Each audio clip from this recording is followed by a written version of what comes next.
Olá pessoal, sejam bem-vindos novamente ao nosso curso Direito Tributário. Hoje eu vou tratar com vocês as contribuições corporativas, vou falar um pouco também das contribuições sindicais, uma que era tributo antigamente antes da reforma trabalhista e uma outra que é uma contribuição, não é tributária, que são as contribuições confederativas, que a gente vai explicar aqui também para fazer essa diferença. Hoje é a penúltima aula do nosso curso, a gente já está na reta final, então estudando a quarta espécie tributária, as contribuições especiais, e essas subespécies, as contribuições sindicais e corporativas. Vamos começar então, de olho aí no slide. Bom, eu inicio com o nosso quadro esquemático para fazer aquela revisão e a gente consolidar essa quinta espécie tributária que nós estamos estudando, que são as contribuições especiais. Eu já apresentei para vocês as contribuições sociais e mostrei para vocês que essa contribuição ela se desdobra em contribuição da Seguridade Social, em outras contribuições sociais e nas contribuições sociais gerais. Na aula passada nós estudamos a CID, que é a Contribuição de Intervenção do Domínio Econômico. Na aula de hoje a gente vai ver as contribuições corporativas, está até aí piscando na tela para vocês.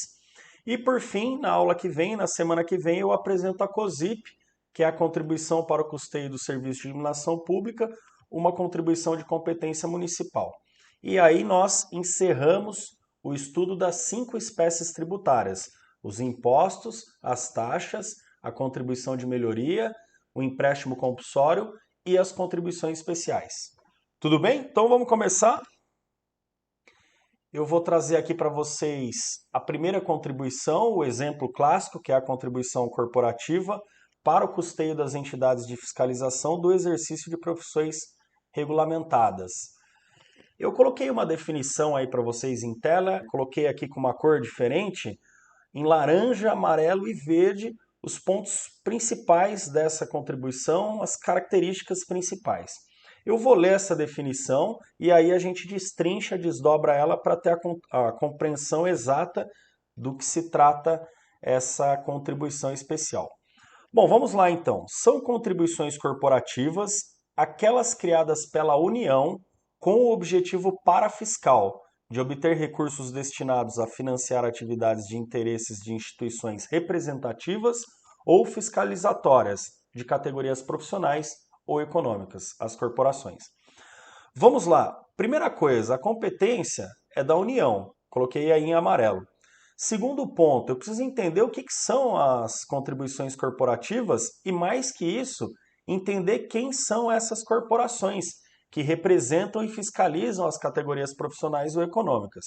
E aí é muito simples, certamente vocês já ouviram falar do CRA, do Conselho Regional de Administração, o CREA, que é Conselho Regional de Engenharia e Arquitetura, o próprio CRM, que é o Conselho Regional de Medicina, o CRC, Conselho Regional de Contabilidade. Essas instituições são instituições que regulam e fiscalizam o exercício das profissões.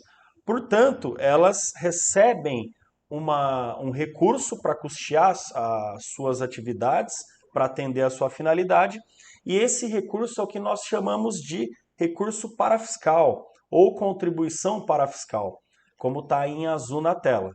Pois bem, vamos lá então. Primeira coisa, essa contribuição é uma contribuição corporativa de competência da União, tem objetivo parafiscal e esse objetivo é o quê?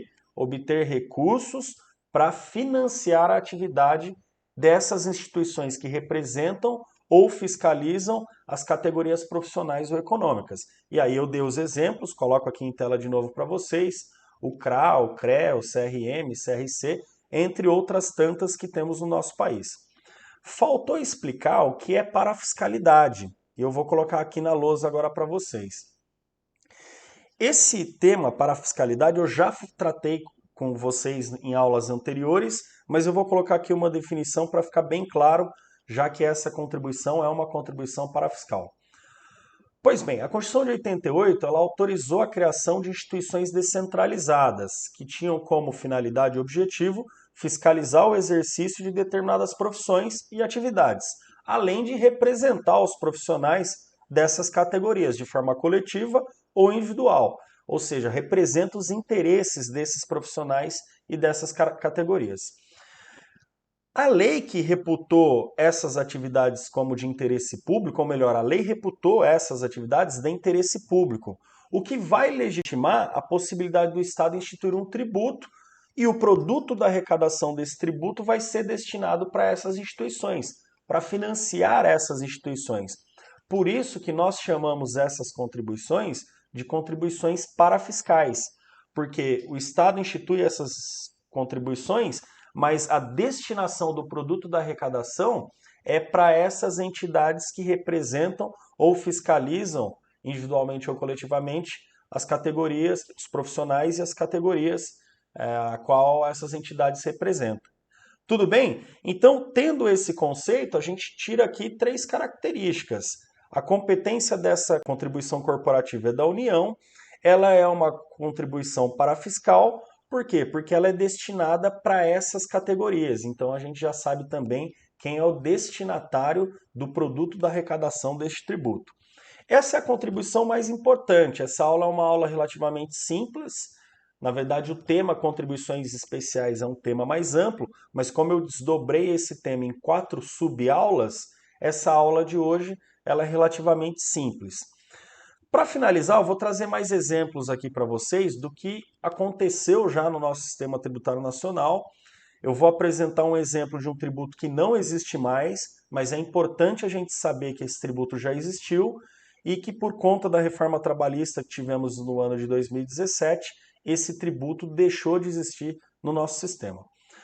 Bom, as contribuições sindicais, elas eram destinadas ao sindicato representativo da mesma categoria ou, inexistindo este, a federação correspondente à mesma categoria econômica ou profissional. Essa contribuição era aquela que era descontada do holerite, o valor referente a um dia de trabalho por ano. Normalmente, se eu não me engano, se eu não estiver enganado, é agora em março que eles faziam esse desconto. Mas aí o que aconteceu? Por conta da Lei 13.467 de 2017, que foi a reforma trabalhista, a própria reforma alterou esse tributo. Por quê? Porque ele deixou de ser compulsório. Eu não sei se vocês estão lembrados, lá no artigo 3º do Código Tributário Nacional, nós estudamos na primeira aula esse artigo que definia os tributos. O próprio artigo dizia o seguinte: tributo é prestação pecuniária em moeda ou cujo valor nela se possa exprimir, instituído em lei, compulsório, que não constitua sanção de ato ilícito e cobrado mediante atividade administrativa plenamente vinculada. Vocês estão lembrados disso? Essa era a definição de tributo. Lembra que nessa definição está lá que o tributo é compulsório, obrigatório. Nós não podemos nos esquivar do pagamento do tributo desde que seja materializada a hipótese de incidência. Portanto, para cobrar o tributo precisa de uma lei e o seu pagamento é compulsório, obrigatório. O que a lei da reforma trabalhista fez? Ela alterou esse requisito. Agora não é mais compulsório, não existe obrigatoriedade de pagar esse tributo. Se não existe obrigatoriedade, portanto, não é mais um tributo. E aí nós temos, claro, se você quiser contribuir, você pode contribuir, mas você não está pagando mais um tributo. Você está fazendo um pagamento pecuniário em dinheiro para contribuir com o seu sindicato representativo, mas não existe mais a obrigatoriedade. Agora essa contribuição é voluntária e depende da autorização do empregado para fazer a cobrança. Tudo bem? Só esse detalhe, né, da contribuição sindical, ela era conhecida popularmente como contribuição sindical, apesar de fazer uma grande confusão, porque a contribuição confederativa parece que é a sindical, né? Essa troca gera confusão na nossa cabeça. Mas a sindical era aquela que era referente a um dia de trabalho, e essa que eu vou mostrar para vocês agora, que é a confederativa, ela está prevista lá na Constituição de 88, artigo 8º, inciso 4º, e é aquela cobrança de contribuição fixada em Assembleia Geral para custear o sistema confederativo do respectivo sindicato. Essa não é tributária, porque ela não é instituída em lei, ela é fixada por Assembleia, como a gente viu aqui, e ela é voluntária, ela só vai ser cobrada somente dos sindicalizados.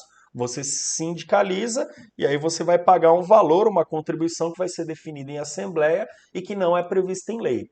Nós apresentamos essa contribuição, ela não é tributária, mas ela gera muita confusão, porque o pessoal achava antigamente que a contribuição sindical era confederativa e vice-versa, e não é.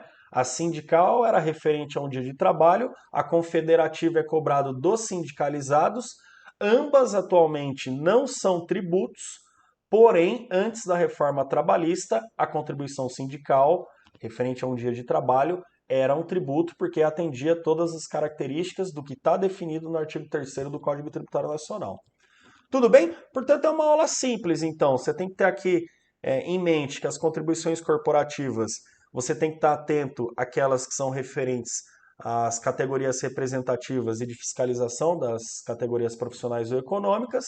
Você tinha essa que era a contribuição sindical, que ela deixou de ser tributo por conta da reforma trabalhista, e você tem a confederativa, a título de exemplo, nós apresentamos para vocês, porém, ela não é um tributo, porque não tem os requisitos definidos no artigo 3º do Código Tributário Nacional. Maravilha? Bom, então vamos encerrar aqui. Como eu sempre faço, eu apresento as 5 espécies tributárias que nós já estudamos, já vimos os impostos, as taxas, a contribuição de melhoria, os empréstimos compulsórios, estamos estudando atualmente as contribuições especiais e para finalizar o nosso curso, toda essa primeira parte sobre os tributos do Brasil, eu vou tratar na próxima aula sobre a COSIP, que é a contribuição para o custeio do Serviço de Iluminação Pública, um tributo de competência municipal, e eu vou trazer todos os detalhes na próxima aula, e assim a gente fecha o nosso curso. Maravilha? Bom, gente, então, se você gostou aí dessa aula, se inscreve aqui no nosso canal, ative a notificação, porque aí você vai ter ciência das publicações da próxima aula e de outras aulas que eu vou disponibilizar aqui no canal também. E deixa um like aí, deixa um comentário, compartilha com seus amigos. Como eu sempre digo, a finalidade nossa aqui é levar o conhecimento para o maior número de pessoas possíveis, principalmente para o jovem, para que ele possa conhecer o sistema tributário, conhecer os tributos que ele paga no nosso país e participar, inclusive politicamente, das discussões que virão com a reforma tributária que está sendo pautada aí, está com um pouquinho de demora, mas esperamos que o mais rápido possível essa discussão venha à tona e a sociedade possa participar para que nós possamos construir um sistema tributário cada vez mais justo, do ponto de vista, inclusive, social. Tudo bem? Maravilha? Grande abraço aí para vocês. Então, até a próxima e última aula sobre as contribuições do Serviço de Iluminação Pública, COSIP. Grande abraço!